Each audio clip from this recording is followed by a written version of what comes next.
Thank you. Next. The Honorable Tinio is recognized.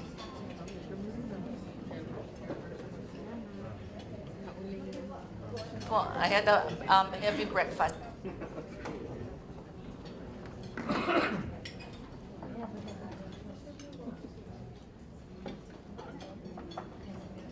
Meron pong PowerPoint? Okay.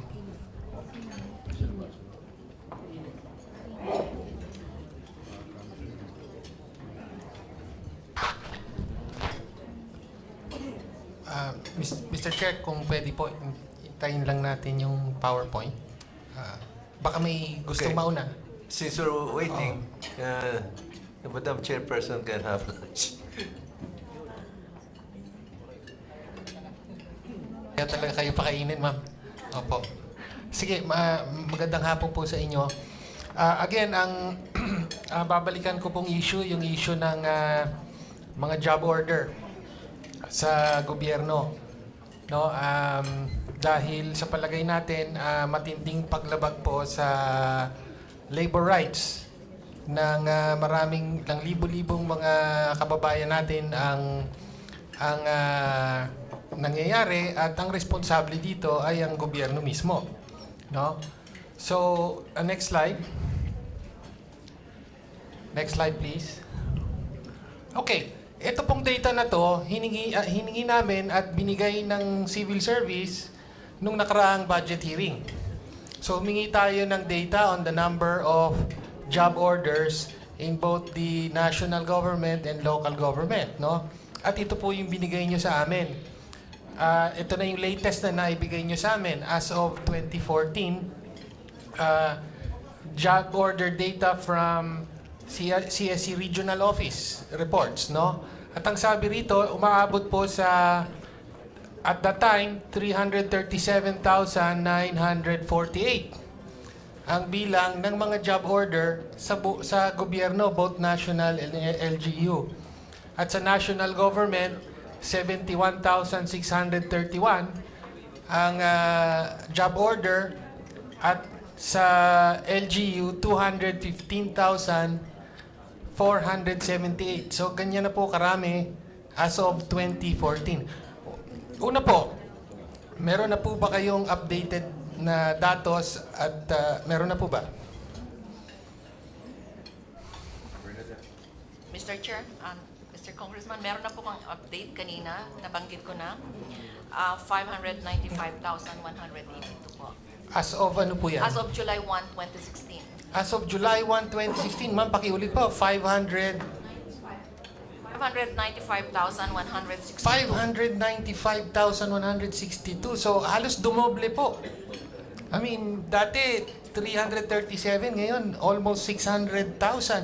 So, in the space of 2 years, halos dumoble ang bilang ng job order. Tunay pong nakakabahala ang datos nyo. Kung pwede po mabigyan kami ng detailed breakdown po, parang ganito. Asa po. Okay, so talagang lalo akong nadismaya na ganun pala kabilis ang pagdami ng job order. Ngayon, ang tanong ko po sa inyo, ano po ba ang legal basis ng pag-hire ng gobyerno ng mga job order? O, asan po sa batas yan?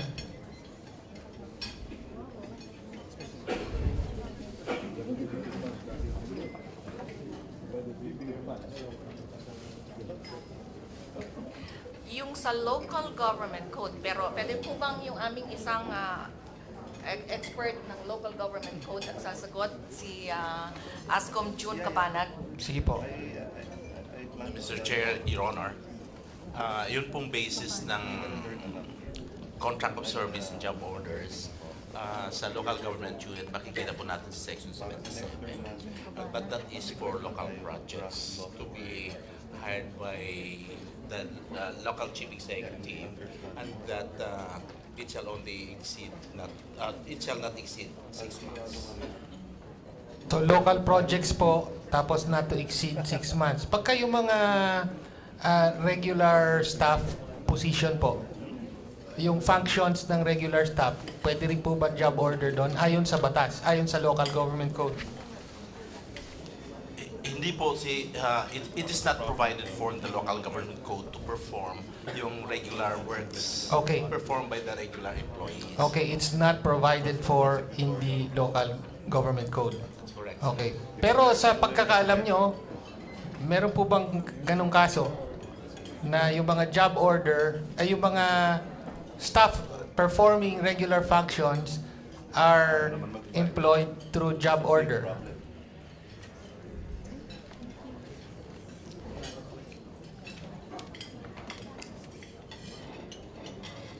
Insofar as we are aware, Your Honor, Mr. Chair, there are cases of job orders and contract of services employed by local government units who were called to perform regular function. So there are. How about sa national government po? Kasi nakita natin, in my data, 71,631, pero most likely tumaas na yan. Batay. Meron po ba kayong data for the national government? Can we hear the breakdown again, ma'am?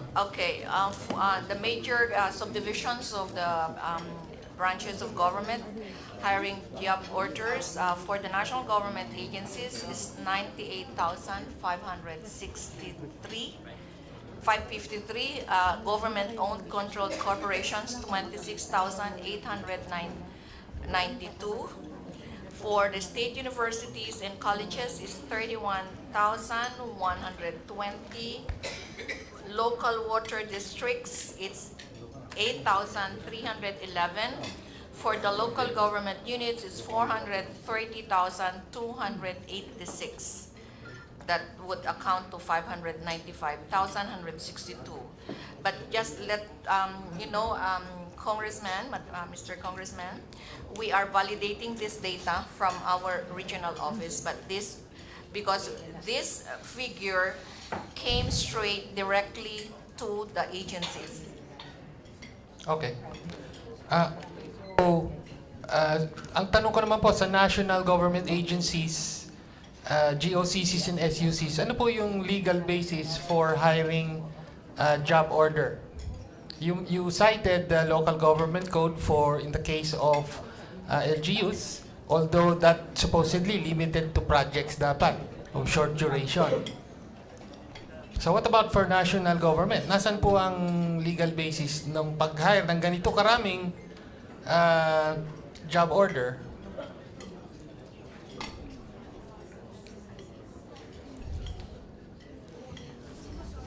Ito na?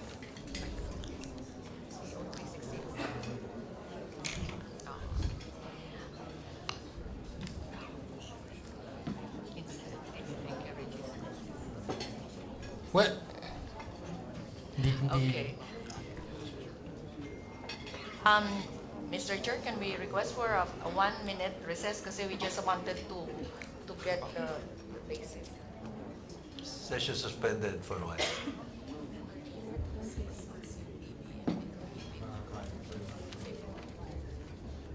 The Madam Chairperson will go ahead and reply to the question. Okay. The hiring of the let me just categorize some of the nature of the job orders. That this is understood to be that the piece of work or job to be performed requires special or technical skills not available in the agency, and the same is to be accomplished under the worker's responsibility with minimum supervision by the hiring agency. So, and some of them were included in the GAA, covering under the MOOE because they are supposed to be implementing specific programs and projects.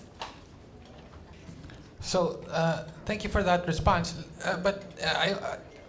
This is to me, very, very important question. Ano po ba yung legal basis? At napansin nga natin, medyo kayo, civil service na kayo, medyo, hindi natin mabigay yung isang definitive answer as to what exactly is the legal basis for government hiring job order, particularly the national government. No? Now, let me, I did some of my own research and let me cite the civil code, the administrative code. Executive Order 292. This has to do with, this is Book 6, Chapter 7, Expenditure of Appropriated Funds, yung tungkol sa MOE, no? Chapter 7, Section 58, Contracting of Activities. So sa tingin ko, ito yung appropriate. It says there, agencies may enter into contracts with individuals or organizations, both public and private, subject to provisions of law and applicable guidelines approved by the President, provided that contract shall be for specific services which cannot be provided by the regular staff of the agency. Shall be for a specific period of time and shall have a definite expected output. So, malinaw po yung parameters. So, a national government agency can contract the services, in this case of an individual, pero it's very clear that it shall be for services which cannot be provided by the regular staff. Di ba? Okay. Ngayon, yung sa 98,553 NGA job orders, 26,892 job orders in GOCC, and 31,120 in SUCs. Yung mga job order po ba na ito compliant with the legal basis as provided in this provision? Ibig sabihin, yung mga job order na yan, they are performing services which cannot be performed by the regular staff, ma'am. Let's take the case of SUCs, 31,120. Yung mga job order po na yan, ano po ba yan? Mga hindi kaya gawin ng regular staff.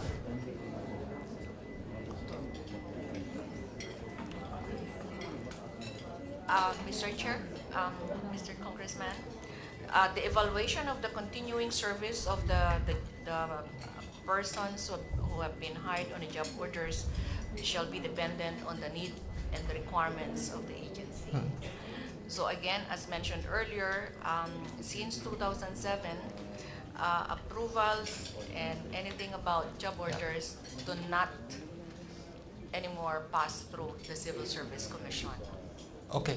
Sige. So, well, to answer my own question, malinaw po na malagana po ang paglabag sa batas na ito. Kasi to take the case of SUCs, marami po sa mga job order na to, yung 31,000 na ito, they're actually professors. Ang tawag sa kanila part-time faculty. No? They're called part-time faculty, but they're not part-time. They take on full-time teaching loads. Di ba? So, ganun din po sa Department of Health. Department of Health, halimbawa, yung mga nurses, mga doktor na hina-hire recently ng Department of Health, job order din po na walang employee relation sa ahensya. Hindi po ba? So in other words, ang point po natin dito, na next slide please. Well, actually, these are just further citations. Sa inyo na yan. These are the omnibus rules on appointment, the revised omnibus rules on appointment. Again, it says there, contracts of service and job order. It should only cover piecework or intermittent job of short duration and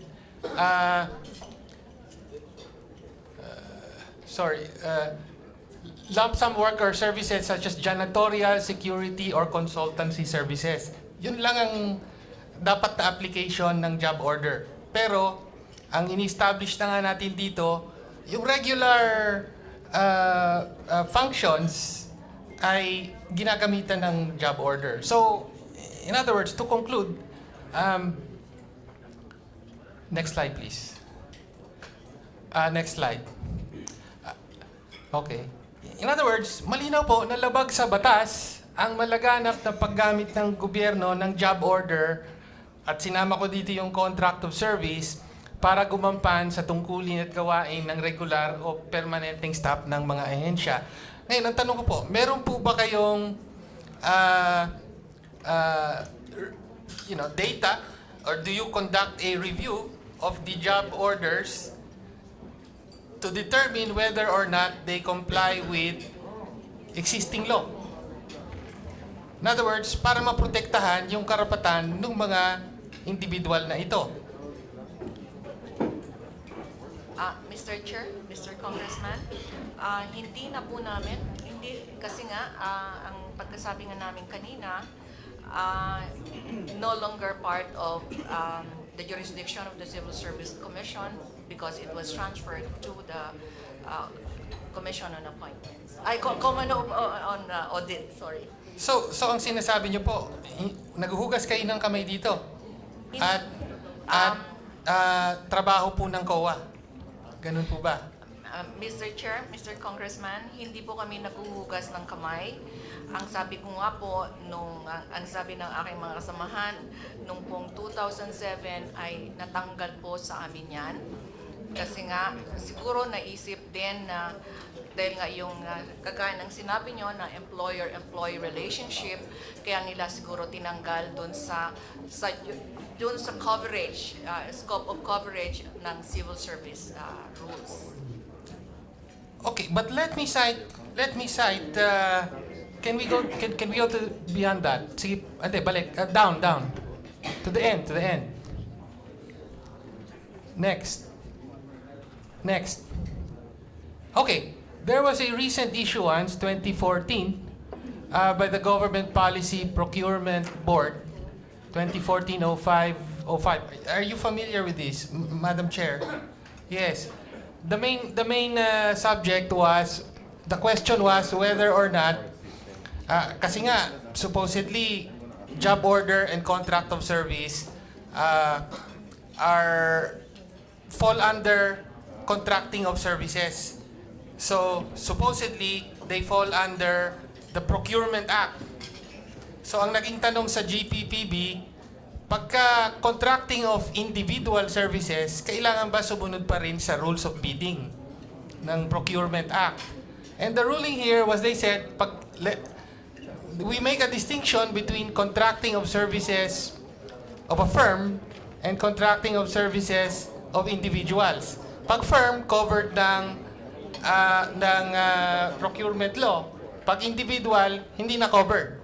Yun yung sinabi rito. But in the end, next slide po.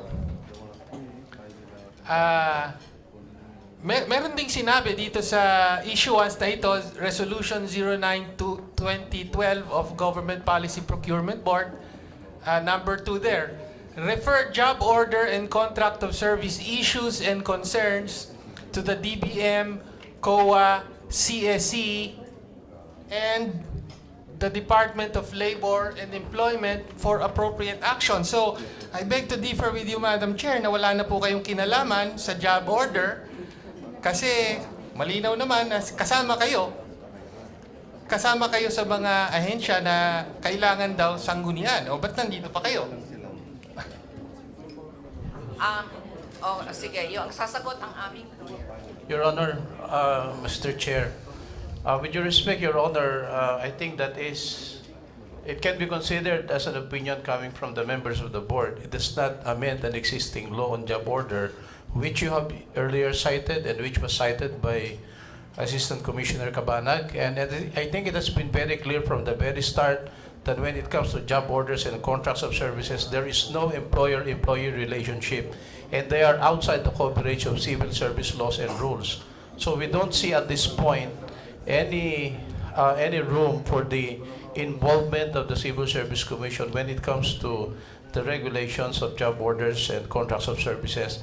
And may I point out that in the past when we were regulating it, every budget hearing, some congressmen were also questioning us on why we are regulating contracts of services when in fact we have no jurisdiction over them. I think that's what prompted the Commission at the time to finally withdraw its power to review contracts of services and job orders. With due respect, Your Honor. With all due respect, the law, as you say, the law says that job order and contracts of service are not under the coverage of the Civil Service Commission. But that only applies if the job orders and contracts of service are in compliance with the law. Ibig sabihin, kung yung job order, katulad nung sabi sa batas, ay para lamang sa mga empleyado na consultant o kaya janitorial, security, and so on. Pero sa kaso nga nung professor na job order, no, is performing a regular function, covered nyo na yun. No, hindi. Now, let me cite the labor code. I know, Mr. Chair, tatapusin ko na po. Let me start. The Chair is allowing you to finish Thank you very the much. very important subject. Thank you very much. Let me cite the labor code. Ano po yung standard? I know the labor code applies to the private sector workers. But what is the standard there in the case of contractualization? No, which is the rough equivalent here. Ang sabi rito, the provisions of written agreement to the contrary notwithstanding and regardless of the oral agreement of the parties, unemployment shall be deemed to be regular where the employee has been engaged to perform activities which are usually necessary or desirable in the usual business or trade of the employer. No?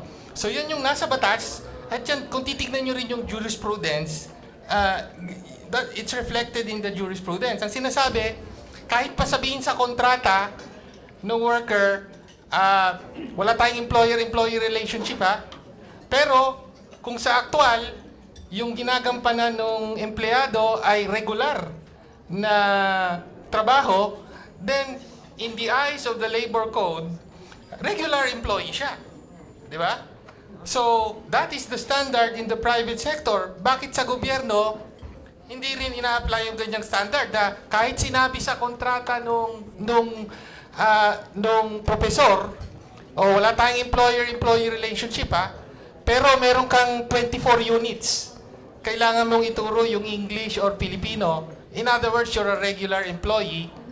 Then, it's my opinion that you, Civil Service Commission, have to step in and say, no, illegal to. This is in violation of the law. This person is a regular employee and should be given and accorded all the rights of a regular employee. No, so to conclude, balik lang po dun sa, can we just go back? No, yan. Okay.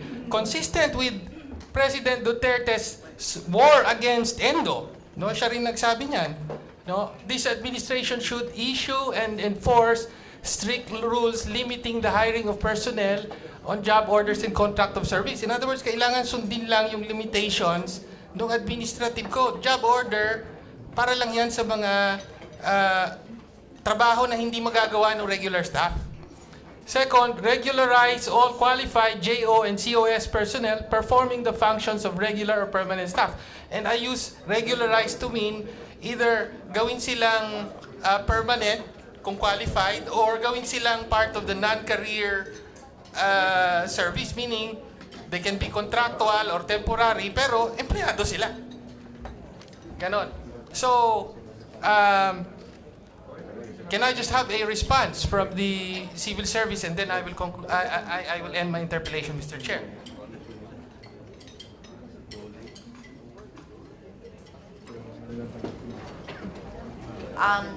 Mr. Chair, Mr. Congressman, thank you very much for those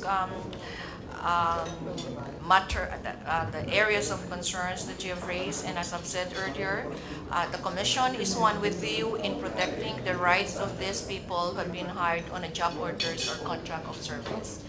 And we also have said earlier that the Commission is already have started discussing this matter, not only among ourselves, but also our counterparts from the DBM. So we are taking note and we are in cognizance of this. And as mentioned earlier by one of your colleagues, that there is a plan for right-sizing, whatever. So these are the parameters that will need to be looked into and considered so that the rights of these people will be promoted and protected. So we are taking note, Mr. Congressman, that's why even before we came here, I already asked what were the common questions raised, and surely your concern is our concern as well.